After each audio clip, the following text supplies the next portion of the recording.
ಎಲ್ಲ ಪತ್ರಿಕಾ ಮಾಧ್ಯಮದ ಸಹೋದರರು ಮತ್ತು ಸ್ನೇಹಿತರಿಗೆ ನನ್ನ ಹೃದಯಪೂರ್ವಕ ನಮಸ್ಕಾರಗಳು. ನಿನ್ನೆ ನಮ್ಮ ನಾರಾ ಪ್ರತಾಪ್ ರೆಡ್ಡಿ ಅವರು ನಿಮ್ಮ ಒಂದು ಸಂದರ್ಶನದಲ್ಲಿ ಬಹಳಷ್ಟು ಪಾಯಿಂಟ್ಗಳನ್ನ ಮಾತಾಡಿದ್ದಾರೆ. ಅದಕ್ಕೆ ನಾನು ಉತ್ತರ ಕೊಡಬೇಕಂತ ಅನ್ಕೊಂಡಿದ್ದೀನಿ. ಪಾಪ ಅವ್ರು ಹೇಳಿದ್ದು NMDC ಪ್ಲಾಂಟ್ ನೀವು ತರಲಿಲ್ಲ ಅಂತೇಳಿ ಹೇಳಿದ್ರು. ಮತ್ತೆ ಮಿಟ್ಟಲ್ ಪ್ಲಾಂಟಿಗೆ 8,000 ಎಕರೆ ನಮ್ಮ ಸರ್ಕಾರ ಇದ್ದಾಗ ಕೊಟ್ಟಿದ್ದು. ಮತ್ತೆ ತಾವೇನು ಮಾಡಿದಿರಿ? ಮಿಟ್ಟಲ್ನ ತರ್ರಿ ನೀವು ಕೂಡ. ಮಿಟ್ಟಲ್ ಅವ್ರದ್ದು ಒಂದು ದೊಡ್ಡ ಸ್ಟೀಲ್ ಪ್ಲಾಂಟ್ ಬರಬೇಕಾಯ್ತು, ಮತ್ತೆ ಅದ್ಯಾಕೆ ಬರಲಿಲ್ಲ ಸ್ಟೀಲ್ ಪ್ಲಾಂಟ್? ಅದನ್ನ ನೀವು ತರ್ರಿ, ಆಮೇಲೆ ನಾವು NMDC ತರ್ತೀವಿ. ಫಸ್ಟ್ ಮಿಟ್ಟಲ್ ಆಗಿರೋದು, ಆಮೇಲೆ NMDCಗೆ ಲ್ಯಾಂಡ್ ಕೊಟ್ಟಿದ್ದು. ಫಸ್ಟ್ ಮಿಟ್ಟಲ್ ನೀವು ತರ್ರಿ, ಆಮೇಲೆ ನಾವು NMDC ತರ್ತೀವಿ. ಅದಕ್ಕೆ ಉತ್ತರ ಕೊಡ್ತೀವಿ. ಬ್ರಹ್ಮಿಣಿ ಸ್ಟೀಲ್ ಏನೋ ಲ್ಯಾಂಡ್ ತಗೊಂಡು ಸ್ಟೀಲ್ ಪ್ಲಾಂಟ್ ಮಾಡ್ತೀವಿ ಅಂತ ಹೇಳಿದ್ದಾರೆ. ಒಂದು ರೇಟಿಗೆ ತಗೊಂಡು ಒಂದು ರೇಟಿಗೆ ಬೇರೆಯವರಿಗೆ ಉತ್ತಮ ಲಾಭವಾಗಿ ಮಾರಿದ್ದಾರೆ ಅಂತ ಹೇಳಿ. ನಿನ್ನ ಸರ್ಕಾರನೇ ಇದೆಯಲ್ಲ, ನೀನು ಎಂಕ್ವೈರಿ ಮಾಡಿಸು. ಎಂಕ್ವೈರಿನಲ್ಲಿ ಏನಾಗುತ್ತೋ ಅದು ನೋಡೋಣ. ನಿನ್ನ ಸರ್ಕಾರನೇ ಇಟ್ಕೊಂಡು ನೀನು ಆರೋಪ ಮಾಡೋದು ಎಲ್ಲಿ ಇದಾಗುತ್ತೆ? ಇದು ನೀನು ಎಂಕ್ವೈರಿ ಮಾಡಿಸೋದ್ರ ಬಗ್ಗೆ, ಬ್ರಹ್ಮಿಣಿ ಸ್ಟೀಲ್ಸ್ ಬಗ್ಗೆ. ಆಮೇಲೆ ಪುಣಿ ಒಂದು ಕೆರೆಯನ್ನು ಕಟ್ತೀವಿ ಅಂತೇಳಿ ನಾವು ಮಾತು ಕೊಟ್ಟಿದ್ವಿ, ಇಲ್ಲ ಅಂತ ಹೇಳ್ತಾರೆ. ನಾನು ಕೂಡ ಒಪ್ಕೊಂತೀನಿ. ಅವಾಗ 35ರಲ್ಲಿ 30 ಸೀಟ್ ಬಂದಿದ್ವು, ಕಾಂಗ್ರೆಸ್ 0 ಆಗಿಬಿಟ್ಟಿತ್ತು. ನಾನು ಅದನ್ನು ಟೆಸ್ಟ್ ಮಾಡಿಸಿವಿ, ಕೊಳಗಲ್ಲು ಒಂದು ಕೆರೆಯನ್ನ ಭೂಮಿನ, ಅಲ್ಲಿ ನೀರು ನಿಲ್ಲಲ್ಲ, ಅದು ಮಾಡಿದ್ರು ಕೂಡ ವೇಸ್ಟ್ ಆಗುತ್ತೆ ನಿಮ್ದು ಅಂತ ಹೇಳಿದ್ದಕ್ಕೆ ಅದನ್ನ ನಾವು ಕೈ ಬಿಟ್ಟಿವಿ. ಅದನ್ನ ಕೊಡ್ಡಾಯ ಸಾರಿಗೂ ಗೊತ್ತು, ಅಲ್ಲಿ ಯಾವಾಗ MP ಆಗಿದ್ದ ಕೊಲ್ಲೂರು ಬಸವನಗೌಡ ಸಾರ್ ಗೊತ್ತು, ಪ್ರತಿಯೊಬ್ಬರಿಗೂ ಕೂಡ ಗೊತ್ತು. ಫೀಸಿಬಲ್ ಇಲ್ಲ ಅಂತೇಳಿ ನಾಟ್ ಫೀಸಿಬಲ್ ಅಂತ ರಿಪೋರ್ಟ್ ಕೊಟ್ಟ ಮೇಲೆ ಅದನ್ನ ನಾವು ಡ್ರಾಪ್ ಮಾಡ್ಕೊಂಡಿದ್ವಿ. ಅದನ್ನ ನೀನು ತಿಳ್ಕೊಂಡು ಮಾತಾಡಬೇಕಾಯ್ತು, ಅದು ಮಾತಾಡ್ತಿದ್ದ. ಅಭಿವೃದ್ಧಿ ಬಗ್ಗೆ ಬರ್ರಿ, ಅಭಿವೃದ್ಧಿ ಬಗ್ಗೆ ಚರ್ಚೆಗೆ ಬರ್ರಿ ಅಂತ ಕೇಳಿದ್ರು. ಪಾಪ ಅಭಿವೃದ್ಧಿ 2008ರಲ್ಲಿ, ನಾನು 2001ರಲ್ಲಿ ಮುನ್ಸಿಪಲ್ ವೈಸ್ ಚೇರ್ಮನ್ ಏನಾಗಿದ್ದೀನೋ ಆವತ್ತು ನನ್ನ ತಮ್ಮ ನಾರಾಯಣರಾವ್ ಪಾರ್ಕ್ ಹೀಗಿದೆ, ನಾರಾಯಣರಾವ್ ಪಾರ್ಕ್ ಡೆವಲಪ್ ಮಾಡಬೇಕು ಅಂತೇಳಿ ಪಾರ್ಕ್ಗಳ ಅಭಿವೃದ್ಧಿ ತಗೊಂಡಿದ್ದು ನನ್ನ ಒಂದು ಮುನ್ಸಿಪಲ್ ವೈಸ್ ಚೇರ್ಮನ್ ಪೀರಿಯಡ್ ಅಲ್ಲಿ. ಮತ್ತೆ ಪ್ರೆಸಿಡೆಂಟ್ ಆದೆ. ಮತ್ತೆ ಅಲ್ಲಿ ಕಾಲಿಳಿಯಾಕೆ ನೋಡಿದ್ರು ಸೂರ್ಯನಾರಾಯಣ ರೆಡ್ಡಿ ಅವರು, ಇವರೆಲ್ಲ ಅಲ್ಲಿ ಇಬ್ಬರು ಆ ಕಡೆ ಕರ್ಕೊಂಡು ಹೋಗೋದು ಎಲ್ಲ ಇದೇ ಕೆಲಸನೇ. ನಾವು ಯಾವಾಗ ಮುನ್ಸಿಪಾಲಿಟಿಯಲ್ಲಿ BJP ಜೆಂಡಾ ಹಾರ್ತೋ ಆವತ್ತಿನಿಂದ ಕೂಡ ಇವರು ಹೆಂಗಾದ್ರೂ ಕಾಳು ಎಳಿಬೇಕು, ಎಳಿಯಬೇಕು ಅಂತೇಳಿ ಇಬ್ಬರನ್ನ ಆ ಕಡೆ ಕರ್ಕೊಂಡೋಗಿ ಅಲ್ಲಿ ಯಾರನ್ನೊಬ್ರು ಕುಮಾರಸ್ವಾಮಿ ಅಂತೇಳಿ ಪ್ರೆಸಿಡೆಂಟ್ ಮಾಡಿದ್ರು. ಮತ್ತೆ ನನ್ನ ತಮ್ಮ ಕಾನೂನು ಹೋರಾಟ ಮಾಡಿ 1.5 ತಿಂಗಳಲ್ಲೇ ಅವ್ರನ್ನ ಇಳಿಸಿ, ಯಾಕಂದ್ರೆ ಅದು ಒಂದು ಪಾರ್ಟಿಯಿಂದ ಆಯ್ಕೆಯಾಗಿ ಇನ್ನೊಂದು ಪಾರ್ಟಿಯಲ್ಲಿ ಇದಾಗಿದ್ದಾನೆ ಅಂತೇಳಿ ಮತ್ತೆ ನಾನು ಪ್ರೆಸಿಡೆಂಟ್ ಆಗಿದ್ದು. ಪ್ರೆಸಿಡೆಂಟ್ ಆದ್ಮೇಲೆ ಕೂಡ ಆ ಕಾಂಗ್ರೆಸ್ ಅವರಿಗೆ ತಟ್ಕೊಳ್ಳಾರ್ದಂಗೆ ಲಾಸ್ಟಿಗೆ ಅದನ್ನ ಕಾರ್ಪೊರೇಷನ್ ಅಂತೇಳಿ ಮಾಡಿ 6 ತಿಂಗಳಲ್ಲಿ ಡಿಸಾಲ್ವ್ ಮಾಡಿದ್ರು. ಡಿಸಾಲ್ವ್ ಮಾಡಿದ್ರೆ ನಾನು ಹೈಕೋರ್ಟ್ಗೆ ಹೋಗಿ ಆರ್ಟಿಕಲ್ 243U ಪ್ರಕಾರ once elected should continue in the office for 5 years ಅಂತೇಳಿ ಸಂವಿಧಾನದಲ್ಲೇ ಇದೆ. ಹಾಗಾಗಿ ಒಂದ್ಸಾರಿ ಎಲೆಕ್ಟ್ ಆದ್ಮೇಲೆ 5 ವರ್ಷ ಆಫೀಸಲ್ಲಿ ಎಲೆಕ್ಟ್ ಆಗಿದ್ದವ್ರು ಇರಬೇಕು ಅಂತ ಇದೆ. ಹಂಗಾಗಿ ನಾನು ಮತ್ತೆ ಫಸ್ಟ್ ಮೇಯರು ಲಾಸ್ಟ್ ಪ್ರೆಸಿಡೆಂಟ್ ಆಗಿ ಸಿಟಿನ ಇದು ಮಾಡಿದೆ. ಜನ ಅದನ್ನ ನೋಡಿನೇ ಮತ್ತೆ 2008ರಲ್ಲಿ MLA ಮಾಡಿದ್ದು. ಯಾವತ್ತಾದ್ರೂ ಕೂಡ ಏನು MLA ಪೀರಿಯಡ್ 2008ರಿಂದ 13, 2018ರಿಂದ 23ವರೆಗೆ ಯಾವತ್ತನ್ನ ಆಗ್ಲಿ ನಾವು ಒಬ್ಬ ಮನೆಗೋಗಿ ಒಂದು ಗಲಾಟೆ ಆಗಲಿ, ಒಂದು ಬೇರೆ ಏನ ಗಲಾಟೆಗಳಾಗ್ಲಿ ಯಾವತ್ತನ್ನ ಒಂದು ದಿವಸ ಅನ್ನ ಜನರು ನೋಡಿದಾರ? ನೋಡೇ ಇಲ್ಲ. ಪ್ರತಾಪ್ ರೆಡ್ಡಿ ಅಭಿವೃದ್ಧಿ ಬಂದೇ ಅಭಿವೃದ್ಧಿ. ಎಷ್ಟು ರೋಡ್ಗಳು ಹಾಕಿರ ನೀವು? ನಾವು ಹಾಕಿದ್ದಂತ ಡಬಲ್ ರೋಡ್ಗಳು ಬಳ್ಳಾರಿ ಸಿಟಿಗೆ ಒಂದು ಕಳೆ ತಂತು. ಇದು ಕಾರ್ಪೊರೇಷನ್ ಸಿಟಿ ಅಂತೇಳಿ ಒಂದು ಜನಕ್ಕೆ ಗೊತ್ತಾಯ್ತು. ರಿಂಗ್ ರೋಡ್ ತಂದ ನನ್ನ ತಮ್ಮ, ಸೂಪರ್ ಸ್ಪೆಷಾಲಿಟಿ ಹಾಸ್ಪಿಟಲ್ ಮಾಡಿದ್ದೀವಿ, ಆಮೇಲೆ ಟೆಕ್ಸ್ಟೈಲ್ ಪಾರ್ಕ್ಗಳು ತಂದಿದ್ದೀವಿ. ಎಷ್ಟು ಮಂದಿಗೆ ಒಂದು ಜನಕ್ಕೆ ಒಂದು ಸಹಾಯ ಮಾಡಬೇಕು ಅಂತೇಳಿ ವಾಡಾ ಅಂತೇಳಿ ಒಂದು ಮಾಡ್ದ ನನ್ನ ತಮ್ಮ Janardhan Reddy, Vijayanagara area development authority ಅಂತೇಳಿ 540 ಎಕರೆ ತಗೊಂಡು ಸುತ್ತಮುತ್ತ ಸ್ಕ್ವೇರ್ ಕಿಲೋಮೀಟರ್ಸ್ ತಗೊಂಡು ಅಲ್ಲೆಲ್ಲ ಇಂಡಸ್ಟ್ರೀಸ್ ಬಂದ್ರೆ ನನ್ನ ಯುವಕರಿಗೆಲ್ಲ ಜಾಬ್ ಸಿಗುತ್ತೆ ಅಂತೇಳಿ ಒಂದು ಉದ್ದೇಶದಿಂದ ಅವತ್ತು ವಾಡಾ ಮಾಡಿದ್ದು. ನೀವು ಏನ್ ಸಾಧಿಸಿದ್ರಿ, ಏನ್ ಮಾಡಿದಿರಿ ಅಂತೇಳಿ ಅಲ್ಲಿ ಪ್ರೆಸ್ ಮೀಟ್ ಅಲ್ಲಿ ಅಭಿವೃದ್ಧಿ ಬಗ್ಗೆ ಬರಲಿ ಅಂದ್ರೆ ದುರ್ಗಮ್ಮ ಗುಡಿಗೆ ಬಾ ಅಂತ ಹೇಳ್ತಾನೆ. ದುರ್ಗಮ್ಮ ಗುಡಿ ಹೆಂಗಿತ್ತು? ನನ್ನ ತಮ್ಮ ಎಷ್ಟು 17 ಕೋಟಿ ಹಣ ತಂದು ಅದನ್ನ ಅಭಿವೃದ್ಧಿ ಮಾಡಿದ್ದು ಯಾರು?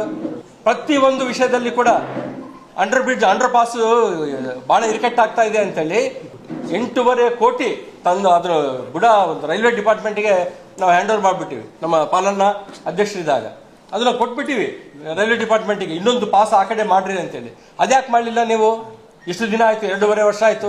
27 ಕೋಟಿ ಮೇಲೆ ತಂದು ದುರ್ಗಮ್ಮಗುಡಿ ಅಭಿವೃದ್ಧಿ ಆಗಿರ್ಬೋದು, ಪ್ರತಿ ಒಂದು ವಿಷಯದಲ್ಲಿ ಇವತ್ತು ಬಳ್ಳಾರಿ ಹೆಂಗಿತ್ತು ಹೆಂಗಾಯ್ತು ಅಂತೇಳಿ ಜನ ಮಾತಾಡ್ಕೊಳ್ತಾರೆ, ನಾವು ಮಾತಾಡ್ಕೊಳ್ಳೋದಲ್ಲ. ಏನು OC ಬರೆಯೋದು, ಇದನ್ನ ಇಸ್ಪೆಕ್ಟ್ ಆಡಿಸೋದು, ಮತ್ತೆ ಗಾಂಜಾ ಕುಡಿಸೋದು ಯೂತ್ಗೆ ಎಲ್ಲ. ಆಮೇಲೆ ಪ್ರತಿಯೊಂದು ಅಕ್ಕಿ ಕೂಡ 2 ಸಾರಿ ಇಟ್ಕೊಂಡ್ರಲ್ಲ, ಪಬ್ಲಿಕ್ ಅಲ್ಲಿ ಬರ್ತಾ ಇದೆ, ಟಿವಿಗಳಲ್ಲಿ ಬರ್ತಾ ಇದೆ, ಕಳ್ಳಾಕಿ ತಗೊಂತಾ ಇದಾರೆ ಅಂತೇಳಿ 2 ಸಾರಿ ಇಟ್ಕೊಂಡ್ರು. ಏನ್ ಮಾಡ್ತಾ ಇದ್ದೀರಿ ನೀವು? ಪ್ರತಿಯೊಂದು ಅಭಿವೃದ್ಧಿ ಬಾ, ನೀನ್ ಬಾ ಚರ್ಚೆಗೆ, ನಾನು ಬರ್ತೀನಿ. ಎಲ್ಲಿ ಕೂಡ ಅಲ್ಲಿ ಕೂಡ ಬಾ. ನೀನೇನ್ ಅಭಿವೃದ್ಧಿ ಮಾಡಿ ನಿಮ್ಮ ಅಣ್ಣನ ಮಗ ಬಹಳ ಪ್ರೀತಿಯಿಂದ ಜನರು ಪ್ರೀತಿ ವಿಶ್ವಾಸದಿಂದ ಗೆದ್ದಾನೆ ಅಂತ ಹೇಳ್ತೀರಿ. ಯಾರು ನಿಮ್ ತಮ್ಮ ನಿನ್ನ ಅಣ್ಣನ ಮಗ ಗೆದ್ದಿಲ್ಲ. ಎಲ್ಲಿ ಗೆದ್ದಾನೆ ಅಂತಂದ್ರೆ, ನಂದು 38,000, ನಮ್ ಸೊಸೆದು 48,000, 2 ಕಲ್ತ್ರೆ 86,000, ಅವನಿಗೆ ಬಿದ್ದಿದ್ದು 86,000. ಎಲ್ಲರೂ ಜನರು ನೋವು ಪಡ್ಕೊಳ್ತಾ ಇದ್ದಾರೆ. ಎಂತವನ್ನ MLA ಮಾಡಿವಿ ಇವತ್ತು ನಾವು ಅಂತೇಳಿ. ಅಂತ ಪರಿಸ್ಥಿತಿಯಲ್ಲಿ ಅವ್ನು ಯಾರು ಸತೀಶ್ ರೆಡ್ಡಿ ಅಂತೆ, ಅವನಿಗೆ ಗನ್ಮೆನ್ ಕೊಡ್ತಾನೆ. ಅವನೇನು MLAನಾ, ಎಕ್ಸ್ MLAನಾ, ಅಥವಾ ಏನನ್ನ ಮಂತ್ರಿನಾ, ಎಕ್ಸ್ ಮಿನಿಸ್ಟರ್, ಅಥವಾ ಏನನ್ನ ಕಾರ್ಪೊರೇಟರ್? ಅವನಿಗೆ ನೀನು ಗನ್ಮೆನ್ ಕೊಟ್ಟು ಅವನ್ನ ಇಲ್ಲಿ ಬಂದು ಚೇರ್ ಹಾಕೊಂಡು ಕುಂತು ನನ್ನ ತಮ್ಮನ ಮನೆ ಮುಂದೆ ಬಂದು ಒಳಗ್ ಬಂದು ನೀನು ಬ್ಯಾನರ್ ಹಾಕಿ ಅಂತಂದ್ರೆ ಸುಮ್ನೆ ಕುತ್ಕೊಳಕ್ ಆಗುತ್ತಾ ನಮ್ಗೆ? ಪ್ರತಾಪ್ ರೆಡ್ಡಿ ನಮ್ಮ ಮನೆ ಹೆಸರು ತಗೊಂಡಿ ಗಾಳಿ ಅಂತೇಳಿ.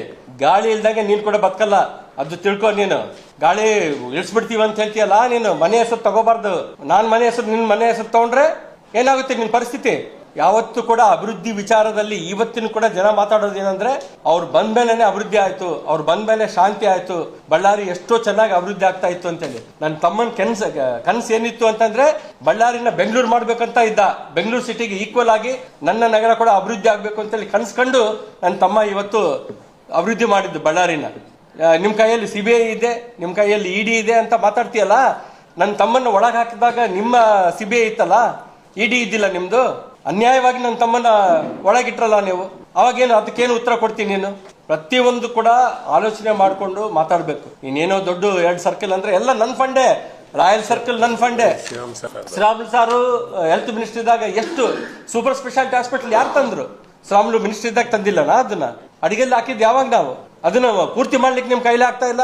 ಮತ್ತೆ ಏನೋ ಮಾತಾಡ್ತೀವಿ ಅಭಿವೃದ್ಧಿ ಅಂತ ಹೇಳಿ. ಪ್ರತಿಯೊಂದು ಈಗ ಓವರ್ ಬ್ರಿಡ್ಜ್ಗಳು, ಸತ್ಯನಪೇಟೆ ಓವರ್ ಬ್ರಿಡ್ಜ್ ನ ನಾವು ಅಡಿಗೆಲ್ಲ ಹಾಕಿದೀವಿ. ಅದನ್ನ ಮಾಡ್ಲಿಕ್ಕೆ ಆಗಿಲ್ಲ ನಿಮ್ ಸರ್ಕಾರಕ್ಕೆ.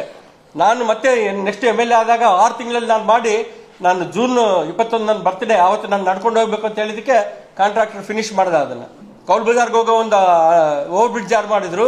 ಸತ್ಯನಪೇಟೆ ಓವರ್ ಬ್ರಿಡ್ಜ್ ಅಂಡರ್ ಪಾಸ್ ಯಾರು ಮಾಡಿದ್ರು? ಏನು ಅಭಿವೃದ್ಧಿ ಕೆಲಸಗಳು ಆಗಿಲ್ವಾ? ಬಸವೇಶ್ವರ ಕಾಲನಿ ರೋಡ್ ಯಾರು? ನನ್ನ ಫಂಡ್ ಅದು. 4 ಸಾರಿ ಟೆಂಡರ್ಗಳು ಹಾಕಿ ಈಗ ಆಗಿದೆ. ಅನಂತಪುರ ರೋಡ್ 4 ಲೈನ್ಸ್ ರೋಡ್ ಯಾರು ಮಾಡಿದ್ರು? ರಿಂಗ್ ರೋಡ್ ಯಾರು ಮಾಡಿದ್ರು? ನ್ಯಾಷನಲ್ ಹೈವೇಗಳು ಯಾರು ತಂದ್ರು?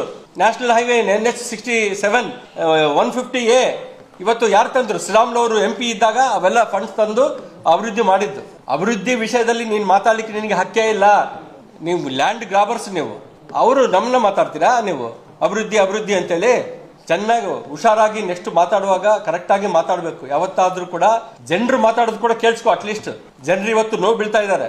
ಎಂತವನ್ನ ಹುಡುಗನ MLA ಮಾಡಿವಿ, ಎಲ್ಲ ಹುಡುಗಾಟಿಕೆ ಮಾಡ್ತಾನೆ ಅಂತೇಳಿ. ಏನ್ ಜನರನ್ನ ಹಾಕೊಂಡು SP ಸರ್ಕಲ್ ಇಂದ ಇಲ್ಲಿವರೆಗೆ ಬಂದಾರೆ. ಅವ್ರ ಮನೆಯಲ್ಲಿ ಕಲ್ಲುಗಳಿದ್ವು, ಅವು ಇದ್ದಾವ ಅಂತೇಳಿ. ಕಲ್ಲುಗಳು ಏನ್ ಇಟ್ಕೊಳ್ಳೋದಕ್ಕೆ ನಮ್ಗೆ ಇದಿಲ್ಲ. ನಮ್ಮಂತ ಮನಸ್ಥಿತಿ ಇಲ್ಲೇ ಇಲ್ಲ ನಮ್ದು. ನಾವ್ ಯಾವತ್ತೂ ಕೂಡ ನಮ್ಮ ಮನೆವರೆಗೆ ಬಂದ್ರೆ ನಾವು ಡಿಫೆನ್ಸ್ ಮಾಡ್ಕೊಂಡಿವಿ ಅಷ್ಟೇ, ನಮ್ಮನ್ನ ಅಷ್ಟೇ ಬಿಟ್ರೆ ಬೇರೆ ಏನಿಲ್ಲ. ಯಾರು ಆ ಹುಡುಗ ರಾಜಶೇಖರ್ ಅಂತೇಳಿ ಹುಡುಗ ತೀರ್ಕೊಂಡೋದ, ನಮಗ್ ಕೂಡ ನೋವಿದೆ. ಪಾಪ ಸಣ್ಣ ಹುಡುಗ ತೀರ್ಕೊಂಡು ಹೋಗ್ಬಿಟ್ನಲ್ಲ ಅಂತೇಳಿ. ಅದೇ ನಿಮ್ಮ ಒಂದು ಏನು ಸೆಕ್ಯೂರಿಟಿ ಆಗಿದ್ನಲ್ಲ ಗನ್ಮ್ಯಾನ್, ಪೊಲೀಸ್ ಡಿಪಾರ್ಟ್ಮೆಂಟ್ ಅವ್ರು ಹೇಳಕತ್ತಾರೆ ಅವ್ನು ಪ್ರೈವೇಟ್ ಗನ್ಮ್ಯಾನ್ ಸುಟ್ಟಿದ್ದು ಅವ್ನು ಸತ್ತಿದ್ದಾನೆ ಅಂತೇಳಿ. ಪ್ರತಿಯೊಂದು ವಿಷಯದಲ್ಲಿ ಕೂಡ ಹಿಂಗ ಅಭಿವೃದ್ಧಿ ಹಂಗ ಬರ್ರಿ ಚರ್ಚೆಗೆ ಅಂತಂದ್ರೆ ಬಾ ಚರ್ಚೆಗೆ, ನಾನ್ ರೆಡಿ. ನಾಳೆನೆ ಚರ್ಚೆ ಇಡ್ತೇವೆ, ಬಾ ನಾನ್ ರೆಡಿ. ನನ್ನ ಅವಧಿಯಲ್ಲಿ ಏನೇನು ಫಂಡ್ಸ್ ತಂದಿದ್ದೀವಿ, ನನ್ನ ತಮ್ಮ ಇನ್ಚಾರ್ಜ್ ಮಿನಿಸ್ಟರ್ದಾಗ ಏನ್ ಫಂಡ್ಸ್ ತಂದಿವಿ, ವರ್ಷಕ್ಕೆ 100 ಕೋಟಿ ಕಾರ್ಪೊರೇಷನ್ಗೆ ನಾವು ಕೊಟ್ಟಿದ್ದು. ನೀನೇನ್ ತಂದ್ಯಪ್ಪ ವರ್ಷಕ್ಕೆ? ಇವತ್ತು ಮನ್ರೇಗಾ ಅಂತೇಳಿ ಅದರಿಂದ ನೀನು ಡೆವಲಪ್ಮೆಂಟ್ ಮಾಡ್ತಾ ಇದ್ದೆ, ಅದು ಸೆಂಟ್ರಲ್ ಗೌರ್ಮೆಂಟ್ ಇದೆ. ಎಲ್ಲ ಪ್ರತಿಯೊಂದು ನಿಮ್ಮ ಫ್ರೀ ಬೀಸ್ ಕೊಟ್ಟು ನೀವು ಫಂಡೇ ಇಲ್ದಂಗೆ MLAಗಳಿಗೆ ಮಾಡಿದ್ದೀರಿ ಅಂತೇಳಿ ನೀವೇ ಹೇಳ್ಕೊಂಡಿರಿ. ಬಹಳ ಮಂದಿ MLAಗಳು ಸ್ಟೇಟ್ಮೆಂಟ್ಗಳು ಕೊಟ್ಟರು. ನಾನು ಒಂದೇ ಒಂದು ಸಿದ್ದರಾಮಯ್ಯ ಸರ್ ಮೇಲೆ ಯಾಕೆ ಅಭಿಮಾನ ನನಗೆ ಅಂತಂದ್ರೆ, ಇವತ್ತು ಅವರು ಆ MLAಗೆ ಬುದ್ಧಿವಾದ, ಅವ್ರ ಫೋನ್ ಕೂಡ ತಗೊಳಕ್ ರೆಡಿ ಇಲ್ಲ ಅವರು. ಅಂದ್ರೆ ಅವ್ರು ಮಾಡಿದ ಕೆಲಸ ತಪ್ಪು ಅಂತೇಳಿ. ಅವ್ರ ಮನೆಗೆ ಹೋಗಿ ಬ್ಯಾನರ್ ಕಟ್ಟೋ ಅವಶ್ಯಕತೆ ಏನಿದೆ ಅಂತೇಳಿ ಅವ್ರು ಸಾರ್ ಅವರೇ ಹೇಳಿದ್ದಾರೆ. ಜಮೀರ್ ಅಹಮದ್ ಕೂಡ ಕ್ಲಾಸ್ ತಗೊಂಡಾರೆ. ನೀನ್ ಯಾವಾಗೂ ಒಂದ್ಸರಿ ಹೋಗಿ ಬರ್ತೀಯ, ಅದಕ್ಕೆ ನಿನ್ ಲ್ಯಾಂಡ್ ಆರ್ಡರ್ ಗೊತ್ತಿಲ್ಲ ಅದು ಅಂತ ಒಂದು ಇದರಲ್ಲಿ ಒಬ್ಬ ಮುಖ್ಯಮಂತ್ರಿನೇ ನಿಮ್ನ ಇದು ಮಾಡ್ತಾ ಇಲ್ಲ ಅಂತಂದ್ರೆ ನೀವು ಯಾವ ಮಟ್ಟಕ್ಕೆ ಇದ್ದೀರಿ ಅಂತೇಳಿ. ಏನ್ ರಿಪಬ್ಲಿಕ್ ಬಳ್ಳಾರಿ ನಿನ್ನೆ ಆಗಿದ್ದು ಮೊನ್ನೆ ಆಗಿದ್ದು ಇನ್ಸಿಡೆಂಟು ರಿಪಬ್ಲಿಕ್ ಬಳ್ಳಾರಿ ನೀವು ಮಾಡಿದ್ದು ಅಂತೇಳಿ ಜನರು ಮಾತಾಡ್ಕೊಳ್ತಾ ಇದ್ದಾರೆ. ನಾವು ಯಾವತ್ತೂ ರಿಪಬ್ಲಿಕ್ ಆಫ್ ಬಳ್ಳಾರಿ ಮಾಡಲಿಲ್ಲ. ಬಳ್ಳಾರಿ ಡೆವಲಪ್ಮೆಂಟ್ ಬಗ್ಗೆ ಬಿಟ್ರೆ ನಮಗೆ ನಮ್ಮ ತಂದೆ ಪೊಲೀಸ್ ಹೆಡ್ ಕಾನ್ಸ್ಟೇಬಲ್, ನಮಗೆ ಡಿಸಿಪ್ಲೈನ್ ಇಂದಾನೇ ನಾವು ಬೆಳೆದೀವಿ. ನಿಮ್ಮಂಗೆ ಬೇರೆ ಡಿಸಿಪ್ಲೈನ್ ಅಲ್ಲಿ ನಾವು ಬೆಳೆದೇ ಇಲ್ಲ. ಅದನ್ನು ತಿಳ್ಕೊಂಡು ಮಾತಾಡಿ. ನೀನು ಯಾವತ್ತೂ ಕೂಡ ಪ್ರತಾಪ್ ರೆಡ್ಡಿ ಎಚ್ಚರಿಕೆ ಕೊಡ್ತಾ ಇದ್ದೀನಿ. ಇನ್ನೊಂದ್ಸಾರಿ ಮಾತಾಡುವಾಗ ಮನೆ ಹೆಸರನ್ನ ತಗೊಂಡ್ರೆ ನಾನು ನಿನ್ನ ಮನೆ ಹೆಸರು ತಗೋಬೇಕಾಗುತ್ತೆ, ಬಹಳ ಎಚ್ಚರಿಕೆಯಿಂದ ಇರಬೇಕು ಅಂತೇಳಿ ಹೇಳ್ತಾ ಇದ್ದೀನಿ. ಅಭಿವೃದ್ಧಿ ಎಲ್ಲನ ಬಾ ನೀನು, ನಾನು ರೆಡಿ ಚರ್ಚೆಗೆ. ಕಾರ್ಪೊರೇಷನ್ ಅಲ್ಲಿ ಒಂದು ರೆಸೊಲ್ಯೂಷನ್ ನಾನಿದ್ದಾಗ ಮಾಡಿದ್ವಿ, ಪ್ರೀತಿ ಗೆಹ್ಲೋಟ್ ಅವರು ಇದ್ರು. ಅವಾಗ ಏನಾಗಿದೆ, ಎಲ್ಲೆಲ್ಲಿ ಬ್ಯಾನರ್ಗಳು ಕಟ್ಟಬೇಕು ಎಲ್ಲೆಲ್ಲಿ ಕಟ್ಟಬಾರ್ದು ಅಂತ ಓಪನ್ ಆಗಿ ಒಂದು ರೆಸೊಲ್ಯೂಷನ್ ಆಗಿದೆ. ಅದರಲ್ಲೆಲ್ಲ ಇದಾವೆ. ಗವಿಯಪ್ಪ ವೃತ್ತ, ಗಡಿಗೆ ಚೆನ್ನಪ್ಪ ವೃತ್ತ, ಎಲ್ಲ ವೃತ್ತಗಳಲ್ಲಿ ಹಾಕಬಾರ್ದು ಬ್ಯಾನರ್ಗಳು. ಆಮೇಲೆ ಕಟ್ಟಿಗೆ ಹಾಕಿ ಹೂಣಿ ಬ್ಯಾನರ್ಗಳು ಹಾಕಬಾರ್ದು ರೋಡ್ ಸೈಡ್ಗೆ. ಅದು ಯಾವ್ದನ್ನ ರೋಡ್ ಆಗಿರ್ಬೋದು, PWD ರೋಡ್ ಆಗಿರ್ಬೋದು, ಮುನ್ಸಿಪಲ್ ರೋಡ್ ಆಗಿರ್ಬೋದು, ಯಾವ್ದನ್ನ ಆಗಲಿ ಆ ರೆಸೊಲ್ಯೂಷನ್ ಗೌರವ ಕೊಡ್ರಿ. ಇಲ್ಲಾಂದ್ರೆ ಅಲ್ಲಿ ಬ್ಯಾನರ್ಗಳು ಹಾಕೊಂತೀವಿ ಅಂತಂದ್ರೆ ಯಾರು ಒಪ್ಪಲ್ಲ. ಹಂಗಾಗಿ ಪ್ರತಾಪ್ ರೆಡ್ಡಿ ಅಭಿವೃದ್ಧಿ ಶೂನ್ಯ, ಒಂದು 2 ಸರ್ಕಲ್ ಅಭಿವೃದ್ಧಿ ಮಾಡಿಬಿಟ್ಟಿವಿ ಅಂತೇಳಿ ಇದು ಮಾಡ್ಕೊಳ್ಳೋದಲ್ಲ. ಇವತ್ತು SP ಸರ್ಕಲ್ನ ಇದು ಮಾಡಿದ್ದಾರೆ, ಎಲ್ಲ ಹೊಡೆದು ಬಿಟ್ಟಿದ್ದಾರೆ. ಬಡವರೆಲ್ಲ ಒಯ್ಕೊಳ್ಳಕತ್ತಾರೆ. ತೆಂಗಿನಕಾಯಿ ಮಾರೋರು, ಹೂವು ಮಾರ್ಕೊಳ್ಳೋರು, ಇದು ಕಾಕಾ ಹೋಟ್ಲ್ಗಳು ಇಟ್ಕೊಂಡಿದ್ದವರು ಎಲ್ಲರೂ ಪ್ರತಿಯೊಬ್ಬರು ಕೂಡ ನೋವು ಬೀಳ್ತಾ ಇದ್ದಾರೆ. ಆ ಸರ್ಕಲ್ ಹೆಂಗ್ ಮಾಡಿ ನೀನು ಒಂದು ರೈಲ್ವೆ ಬೋಗಿ ಇರುತ್ತಲ್ಲ, ಒಂದು ಚಿಕ್ಕ ರೈಲ್ವೆ ಬೋಗಿ ಆ ತರ ಮಾಡ್ಬಿಟ್ಟು ಒಂದು ಯಾವ್ದನ್ನ ದೊಡ್ಡ ವೆಹಿಕಲ್ ಬಂದು ಈಗ ಟರ್ನ್ ಆಗ್ಬೇಕು ಅಂತಂದ್ರೆ ಆಗ್ತಾ ಇಲ್ಲ ವೆಹಿಕಲ್ಸ್ಗೆ, ಅಲ್ಲಿ ಟ್ರಾಫಿಕ್ ಇದಾಗ್ತಾ ಇದೆ. ಅಷ್ಟು ದೊಡ್ಡ ಸರ್ಕಲ್ ಮಾಡ್ಬೇಕಾಯ್ತೇನು? ಒಂದು ಆಲ್ರೆಡಿ ವಾಲ್ಮೀಕಿ ಪುತ್ಥಳಿ ಇದೆ, ಇನ್ನೊಂದು ಪುತ್ಥಳಿ ಇಡಬೇಕಲ್ಲ ನಿನಗೆ. ಆಯ್ತಪ್ಪ ಇಡು, ನಾವೇನು ಬೇಡನಲ್ಲ. ವಾಲ್ಮೀಕಿ ಮಹರ್ಷಿ ರಾಮಾಯಣ ಬರೆದಿದ್ದಂತ ವಾಲ್ಮೀಕಿ ಮಹರ್ಷಿ, ಆ ರಾಮಾಯಣದಲ್ಲಿ ಇರುವಂತ ಹನುಮಂತನ ಭಕ್ತ ನಾನು ಯಾವತ್ತೂ ಕೂಡ ವಾಲ್ಮೀಕಿ ಮಹರ್ಷಿಗೆ ನನ್ನ ಅತ್ಯಂತ ಭಕ್ತಿ ಇದೆ ಅವ್ರ ಮೇಲೆ. ನೀನಿಡು, ಬೋಯಿಗೆರೆ ಅಂತೇಳಿ ಇದೆ, ವಾಲ್ಮೀಕಿ ಕೆರೆ ಅಂತೇಳಿ ಇದೆ, ಅಲ್ಲಿಡು. ಇಲ್ಲೇ ಇಡಬೇಕು ಅಂತಂದ್ರೆ ಏನ್ ಸೇಡಿಂಗ್ ರಾಜಕೀಯ ಮಾಡ್ತೀರಾ ನೀವು? ಅಭಿವೃದ್ಧಿ ರಾಜಕೀಯ ಮಾಡ್ರಿ ಫಸ್ಟ್. ಅದನ್ನ ಬಿಟ್ಟು ಏನೇನೋ ಮಾತಾಡ್ತಿ ಅಂತಂದ್ರೆ ಗಾಳಿ ತೆಗೆದ್ಬಿಡ್ತೀನಿ ಅಂತಂದ್ರೆ ಗಾಳಿಯಿಂದಾನೇ ನೀನ್ ಬದುಕಿರೋದು. ಆ ಗಾಳಿ ಇಲ್ಲ ಅಂದ್ರೆ ನೀನ್ ಬದುಕೋದೇ ಇಲ್ಲ. ಅದನ್ನ ಮನೆ ಹೆಸರು ಯಾವತ್ತೂ ತಗೋಬೇಡ ಅಂತೇಳಿ ಎಚ್ಚರಿಕೆ ಕೊಡ್ತಾ ಇದ್ದೀನಿ. ಅಭಿವೃದ್ಧಿ ನೀನ್ ಎಲ್ಲಿ ಕರಿತೀಯ ಅಲ್ಲಿ ನಾನು ರೆಡಿ ಬರೋದಕ್ಕೆ.